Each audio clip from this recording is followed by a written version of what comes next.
Bienvenue à vous dans cette nouvelle vidéo d'actualité auto, celle du 11 décembre 2025. On a beaucoup de gros sujets pour la vidéo du jour. On va déjà parler de problèmes que rencontrent les utilisateurs des Renault 5 électriques les moins chers. Je parle ici de la version d'entrée de gamme. On va parler de Volkswagen qui revend l'une de ses marques automobiles. On parlera également de MG qui va bientôt arriver en Europe avec un nouveau modèle 100% électrique à tout petit prix qui risque de faire très mal à la concurrence européenne. On parlera également de Symbio, c'est une entreprise qui s'était spécialisée dans le véhicule à hydrogène, qui annonce qu'elle va licencier les 3/4 de ses employés suite à un changement stratégique lié au groupe Stellantis. Et puis nous parlerons aussi radar, puisque le gouvernement veut activer dès 2026 des nouvelles fonctionnalités leur permettant de flasher automatiquement les automobilistes pour des délits routiers qui n'ont absolument rien à voir avec la vitesse. Ce seront les sujets de cette vidéo du 11 décembre 2025. J'espère bien sûr que cette vidéo vous intéressera. Si c'est le cas, je compte sur vous pour le montrer en laissant un like, en vous abonnant pour les prochaines vidéos, en boostant la vidéo si l'option apparaît chez vous, et bien sûr aussi en laissant un petit commentaire pour le référencement, mais également en donnant votre avis sur l'actu du jour.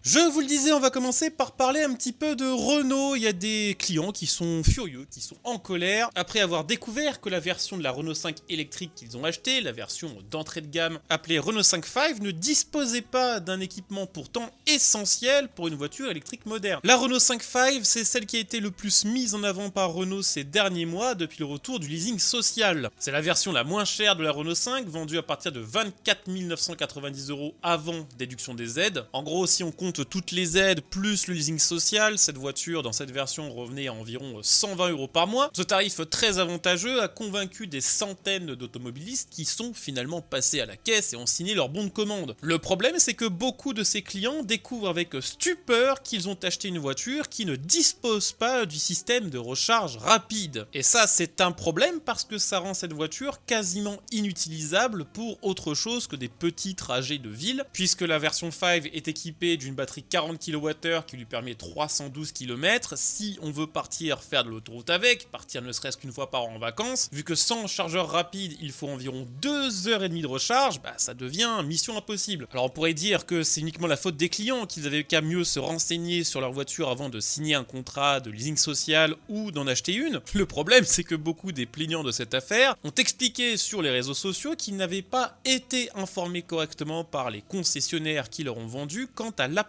de charge rapide, chose que reconnaissent les concessionnaires eux-mêmes. Tout ça, c'est dans un article qui a été relayé par Numérama, qui a contacté des concessions Renault pour avoir une explication sur ce manque de communication autour de l'absence de la charge rapide, et il y a une commerciale à expliquer que même si cette information n'avait pas été sciemment cachée, Renault et ses concessions ne souhaitaient plus mettre en avant la Renault 5, ni même l'avoir en stock, expliquant que la seule possibilité pour un client d'acheter une Renault 5 5 entrée de gamme, ce sera donc uniquement sur demande, après avoir été informé des limites de l'usage de la Renault 5 Five et de ses capacités, ce qui permettra donc, d'après cette commerciale, d'éviter une vague de nouveaux déçus. En attendant, il y a donc des milliers d'automobilistes qui se retrouvent avec une Renault 5 Five qui certes a une bonne tronche, qui certes est probablement très intéressante au quotidien pour assumer les petits trajets, mais qui ne peut pas faire grand chose de plus. Et le problème, c'est que sur cette voiture, c'est pas une question d'option. La Renault 5 Five ne dispose tout simplement pas de système de recharge rapide, elle n'est pas compatible. Donc il y a malheureusement des gens qui se retrouvent piégés pour les 2-3 prochaines années avec une voiture qui au final ne correspond tout simplement pas à leurs usages et à leurs besoins.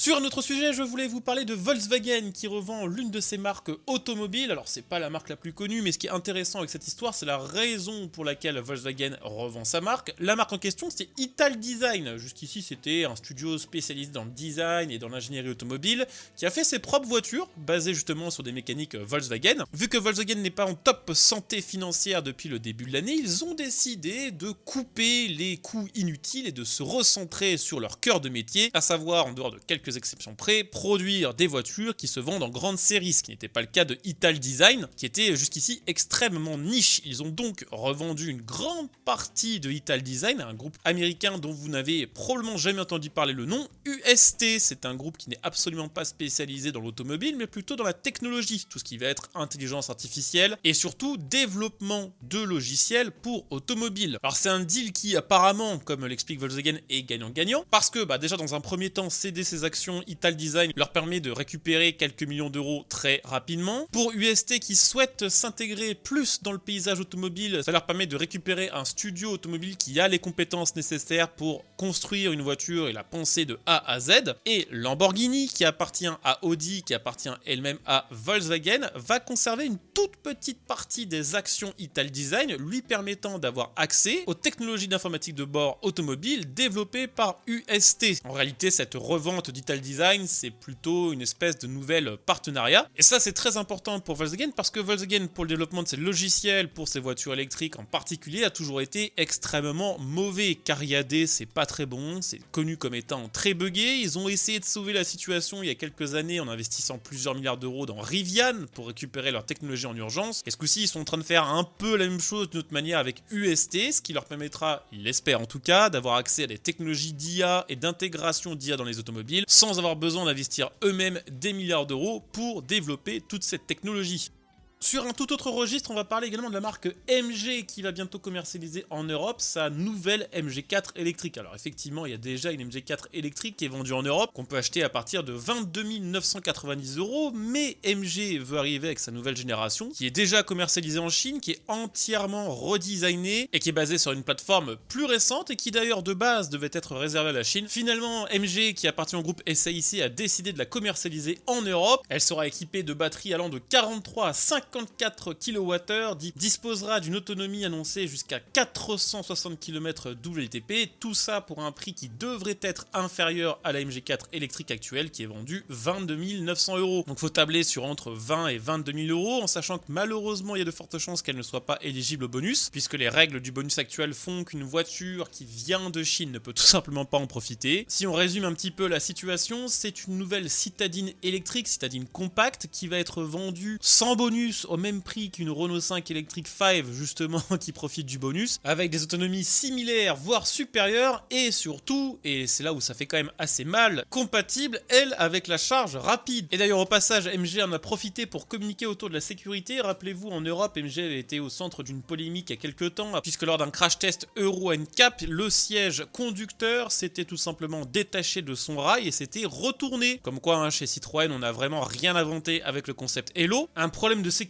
que Euro NCAP avait qualifié d'inédit. C'était la première fois qu'on constatait quelque chose dans la sorte depuis la création du crash test Euro NCAP. Donc MG a voulu rassurer sa clientèle européenne puisque sa nouvelle MG4 EV a eu 5 étoiles au crash test Euro NCAP. On va parler de Symbio. Symbio, c'est une société spécialisée dans les voitures à hydrogène. C'est une entreprise qui a fait beaucoup de bruit il y a quelques années, en 2023, quand elle a inauguré sa première grosse usine. Une usine ultra moderne financée en partie par l'État, 600 millions d'euros d'aide publique quand même. Elle devait produire 50 000 véhicules à hydrogène par an, principalement des véhicules commandés par Stellantis. Sauf que rappelez-vous, il y a quelques mois, Stellantis a annoncé qu'elle se retirait de ses projets hydrogène, y compris de Symbio, considérant que l'hydrogène n'était pas viable et ne serait pas rentable. Alors Stellantis n'était pas que un client de Symbio, c'était aussi un de ses fondateurs, puisque Symbio en réalité c'était un partenariat entre Michelin, Forvia et Stellantis. En perdant Stellantis, Symbio a tout simplement perdu son principal débouché qui représentait quand même 80% de sa production. Résultat, Symbio annonce maintenant qu'elle va licencier les 3/4 de ses effectifs, 358 postes sur 506 qui vont être supprimés, et ça risque d'être le début de la fin parce que Vincent Guilly, qui est le secrétaire du comité social et économique de Symbio, annonce que l'avenir à long terme de l'entreprise est menacé parce que le groupe n'a tout simplement plus les moyens de conserver les compétences nécessaires pour rebondir. En gros, elle conserve une partie de ses effectifs en croisant les doigts, en espérant un miracle de Noël, mais il y a de fortes chances qu'en se retirant de ce projet, Stellantis est tout simplement achevé l'espoir de voir un jour une filiale hydrogène française sérieuse. Et puis bon, en parlant de choses sérieuses, on va parler un petit peu de radar, puisque le gouvernement prévoit de déployer une nouvelle génération de radars qui sera, grâce à l'intelligence artificielle, capable de détecter automatiquement plusieurs délits routiers qui n'ont aucun rapport avec la vitesse, comme le non-port de la ceinture, l'usage du téléphone au volant, ainsi que le non-respect des distances de sécurité. Pour cette évolution, entre guillemets, l'État prévoit un budget de 46,300 millions d'euros, portant le nombre de radars fixes fixe de 4000 à 4160 qui financera plus de radars, mais qui financera aussi la mise à jour des radars existants, leur permettant justement d'utiliser tous ces projets d'intelligence artificielle. Des radars qui sont toujours en phase d'expérimentation, qui doivent, pour être homologués, atteindre un minimum de 95% de fiabilité. Des radars qui en un flash pourront techniquement vous faire perdre jusqu'à 8 points d'un coup. Évidemment, ça va être un carnage, ça va être une boucherie, notamment en ce qui concerne les distances de sécurité. On est quand même en droit de se poser la question de ce qu'il se passera lorsque, quand bien même vous respecterez les distances de sécurité, quelqu'un décidera de s'insérer devant vous trop près, ce qui arrive parfois plusieurs dizaines de mètres avant la zone de détection d'un radar, qui sera considéré comme le fautif dans ces cas-là. Affaire à suivre, en tout cas on a fini avec les actus du jour, j'espère que la vidéo vous aura intéressé, si c'est le cas je compte sur vous pour le montrer, comme d'habitude en laissant un like, en vous abonnant pour les prochaines vidéos et en laissant un petit commentaire. Je rappelle aussi que vous pouvez soutenir via le bouton rejoindre sous cette vidéo, donc n'hésitez pas à jeter un petit coup d'œil puisque c'est ça entre autres qui permet à ma chaîne de rester complètement indépendante et de parler de tous les sujets, y compris ceux qui fâchent. Merci à vous, à demain pour la prochaine, ciao.